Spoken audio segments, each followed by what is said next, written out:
मदीने में उस दिन भी सूरज निकला था। सारा घर रोशनी से मुनव्वर था, लेकिन जन्नत की सरदार माँ फातिमा रजी अल्लाह अन्हा का घर खामोश और सुनसान था। भूख और तकलीफ जैसे इस घर को अंधेरे में डुबो चुकी थी। फजर की नमाज के बाद हजरत फातिमा रजी अल्लाह अन्हा नमाज पढ़कर अल्लाह से दुआ मांगते हुए कहने लगी, ऐ अल्लाह, आज 3 दिन हो गए मेरे चूल्हे में आग नहीं जली, मेरे बच्चे भूख से निढाल हैं। ऐ अल्लाह, वो रो रहे हैं, मैं उनका रोना कैसे बर्दाश्त करूं? ऐ मेरे रब, तू ही हमारा रिज़्क देने वाला है। ऐ अल्लाह, तू हमें रिज़्क अता फरमा, हमारे बच्चों को तकलीफ सहने की ताकत अता फरमा। इस तकलीफ के बावजूद उनके दिल में न कोई बगावत थी, न मायूसी, न शिकवा था, न गिला, बस था तो सिर्फ तवक्कुल और सब्र। फिर हजरत फातिमा रजी अल्लाह अन्हा आहिस्ता आहिस्ता हजरत अली रजी अल्लाह अन्हु के करीब आईं और कहने लगी, ऐ मेरे जान से प्यारे शौहर, आप तो जानते हैं कि आज 3 दिन हो चुके हैं, चूल्हे में आग नहीं जली, रोटी नहीं बनी, यहाँ तक कि एक खजूर भी नहीं है। आप कुछ खाने का इंतजाम करें। ये सुनकर हजरत अली रजी अल्लाह अन्हु कुछ न कह सके, बस सर झुकाकर खामोश हो गए और आंखों के किनारों से आंसू जमीन पर टपकने लगे।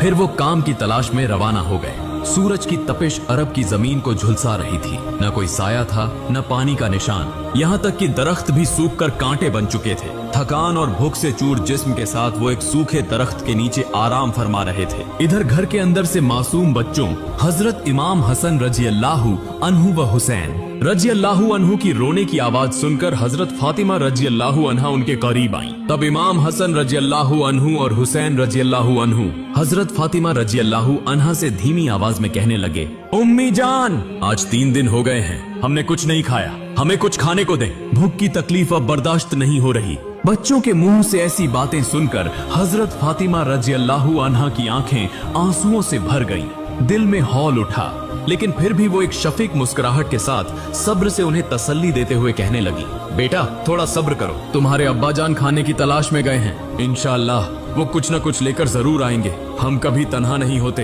अल्लाह हमारे साथ है। दूसरी तरफ हजरत अली रजी अल्लाह अन्हु उस सूखे दरख्त के नीचे बैठे सोच रहे थे।